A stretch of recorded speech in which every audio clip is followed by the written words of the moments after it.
نحمده ونصلي على رسوله الكريم أما بعد إن الله وملائكته يصلون على النبي يا أيها الذين آمنوا صلوا عليه وسلموا تسليما اللهم صل على سيدنا ومولانا محمد معظم الجود والكرم وآلہ وبارک وسلم صلاة وسلاما علیک یا سیدی یا رسول اللہ۔ معزز علماء کرام، عزیز طلبہ، لائق عزت تکریم حاضرین مجلس، جیسا کہ آپ کے علم میں ہے کہ نماز کی شرائط کا بیان جاری، ایک ایک شرط کو ہم نے کوشش کی کہ نہایت شرح بسط کے ساتھ اس پر گفتگو کی جائے اور ان غلطیوں کی نشاندہی کی جائے جس سے عموماً ہم غافل ہیں، اور اس پر ہم نے کافی اور وافی گفتگو کی۔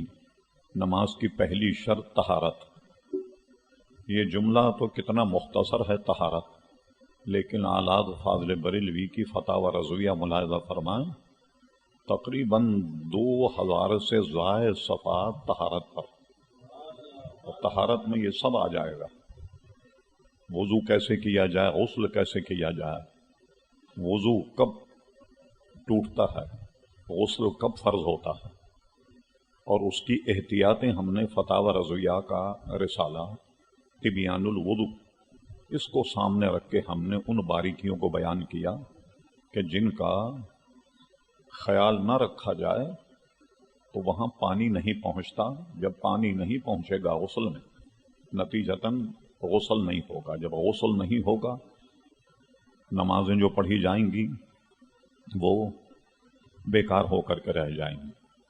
پھر اس کے بعد ایک بہت بڑا عنوان ہے، پانی نہ ملے تو تیمم۔ اب اس کے ذیلی مسائل، تیمم کب کیا جائے، کتنے فاصلے پر پانی نہ ملے تو تیمم کیا جائے، اور کیا کیا عوارض ہیں، اور اس میں ایک عنوان یہ ہے پانی کے ہوتے ہوئے تیمم کہاں جائز۔ اس کی اعلیٰ حضرت فاضل بریلوی نے فتاوی رضویہ کی پہلی جلد میں 200 قسمیں لکھی، اور پھر اس کے بعد تیمم کن کن چیزوں سے کیا جائے، یہ ایک الگ عنوان ہے۔ آپ کو سن کے تعجب ہوگا کہ اعلیٰ فاضل بریلوی نے 211 چیزیں معدنیات جو زمین میں سے نکلتی ہیں ان سے وضو کو جائز لکھا، ان سے تیمم کیا جائے، جس میں سے تقریباً 190 اشیاء ایسی ہیں کہ جن سے تیمم نہ کیا جائے، باقی جتنی ان سے تیمم کیا جا سکتا۔ ہمارے ذہنوں میں یہ ہے کہ مٹی جب تک نہیں ہوگی تیمم نہیں کیا جائے گا۔ مٹی سے متعلق جتنی بھی اشیاء، جیسے یہ ماربل ہے، یہ بھی مٹی کے حکم میں ہے۔ کوئی اگر مریض ہے تو باہر جا کر مٹی میں تیمم نہیں کر سکتا تو وہ اپنے پاس یہ ایک ماربل کا پتھر رکھ لے، اور اس پر بھی اگر ہاتھ لگا کر وہ تیمم کرے گا تو بھی تیمم ہو جائے گا۔ اور یاد رہے کہ غسل اور وضو کا تیمم یکساں ہے، اس میں کوئی فرق نہیں، دونوں میں نیت میں فرق ہے کہ جب آپ غسل کا تیمم کریں تو وہ نیت کریں، وضو کا تیمم کریں تو وہ نیت کریں، اور بعض صورتوں اس میں ایسی جس پہ ہم ذکر کریں گے کہ پانی موجود ہے تب بھی تیمم جائز ہے، وہ صورتیں جو ہیں وہ تفصیل طلب ہیں۔ مثال کے طور پر جس نماز کا نیم البدل نہیں اس میں بھی تیمم کیا جا سکتا ہے، جیسے عید کی نماز ہو رہی ہے اور اب بالکل آپ آخری رکعت میں پہنچے تو اب وضو نہیں، وضو کریں گے تو نماز چلی جائے گی، ایسی صورت میں بھی تیمم کر کے عید کی نماز میں شرکت جو ہے وہ جائز ہے، البتہ جمعے میں نہیں، کیونکہ جمعہ اگر چلا گیا تو اس کا نیم البدل ظہر موجود، جمعہ اگر نہیں پڑھ سکے تو ظہر کی نماز تو موجود، تو اس لیے جمعے میں تیمم نہیں کیا جائے گا، ورنہ عید کی نماز میں اگر وضو ٹوٹ جائے فوراً دری جس پہ نماز پڑھ رہے ہیں ہٹا کر اور آپ زمین سے تیمم کر کے نماز میں شامل ہو جائیں، کیونکہ عید کی نماز اگر چلی گئی تو اس کا بدل نہیں ہے کوئی۔ تو بعض ایسی صورتیں ہیں جیسے نماز جنازہ ہے، نماز جنازہ میں آخری تکبیر سے پہلے آپ کا وضو ٹوٹ گیا یا بے وضو ہو گئے کسی طرح بھی، یا پہنچے آپ اسی وقت جب آخری تکبیر ہو رہی، تو ایسی صورت میں بھی تیمم کر کے جنازے میں شرکت جائز ہے، اس لیے کہ نماز جنازہ ہو جائے تو اس کا بدل نہیں۔ اس کی پھر کئی ذیلی ایسی قسمیں ہیں کہ جس کو ہم اپنے اپنے اوقات میں انشاءاللہ اللہ تبارک و تعالیٰ نے اپنے حبیب کے صدقے توفیق دی تو انشاءاللہ اسے بیان کرتے رہیں گے۔ آج ہم بہت اہم عنوان ہے نماز کی شرط وقت کا پایا جانا۔ ہمارے یہاں وقت بھی شرط ہے، اگر نماز کا وقت نہیں تو نماز نہیں ہوگی۔ اب یہ بات تو بہت تلخ ہے، لوگوں کو پسند نہیں آتی۔ جیسے ہم سعودی عرب جاتے ہیں تو وہاں عصر کی نماز وہ 2:30-3 بجے پڑھا دیتے ہیں، تو وہ ہمارا عصر کا وقت ہی شروع نہیں ہوا، جب شرط ہی نہیں پائی گئی نماز کیسے ہوگی؟ اب لوگ یہ گفتگو کرتے ہیں صاحب یہ اتنی بڑی جماعت سے اب محروم کر رہے ہیں ہم۔ ارے بھائی شرط ہی نہیں پائی گئی، ایک آدمی ناپاک ہے تو ناپاکی میں کیسے نماز پڑھ جائے گا؟ اس لیے کہ طہارت شرط ہے۔ اسی طرح جیسے طہارت شرط ہے، استقبال قبلہ شرط ہے، تو اسی طریقے سے وقت کا پایا جانا بھی شرط ہے۔ وقت اگر نہیں ہوا تو نماز نہیں ہوگی۔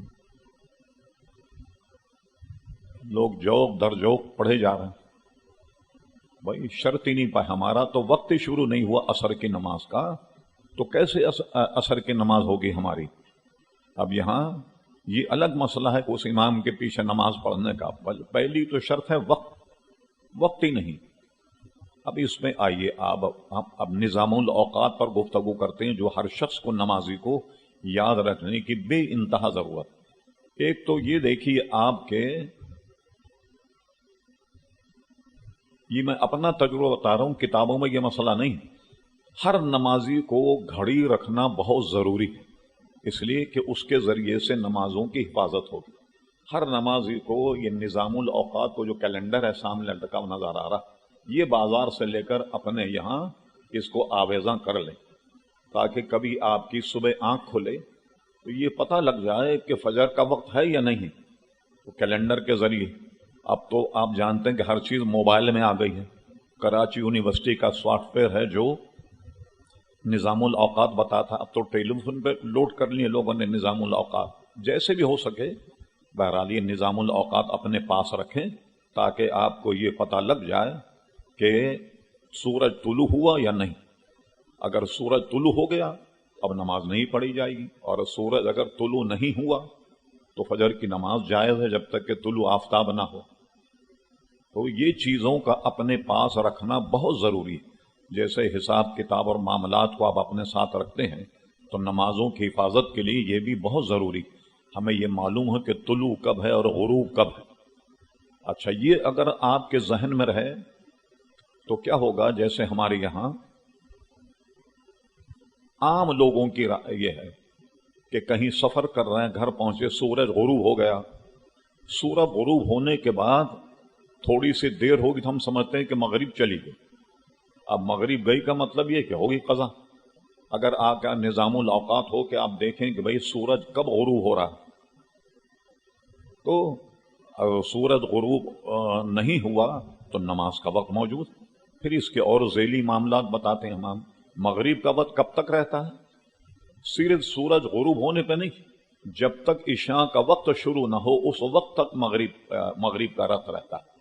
اور وہ ایک یاد رکھ لیں اس کا فارمولہ، صدر الشریعہ نے حساب کر کے لکھا ہر موسم میں مغرب کا وقت 1 گھنٹے 18 منٹ رہتا، 1 گھنٹہ 18 منٹ سے 1 گھنٹے 35 منٹ تک ہر موسم میں، کیونکہ موسم میں گھٹتا بڑھتا رہتا، تو زیادہ سے زیادہ 1 گھنٹہ 35 منٹ اور کم سے کم 1 گھنٹہ 18 منٹ۔ اب اگر آپ کو غروب آفتاب معلوم ہو تو آپ دیکھیں کہ ابھی 1 گھنٹے 18 منٹ کے اندر کا وقت ہے تو آپ مغرب پڑھ سکتے ہیں، مغرب آپ کی قضا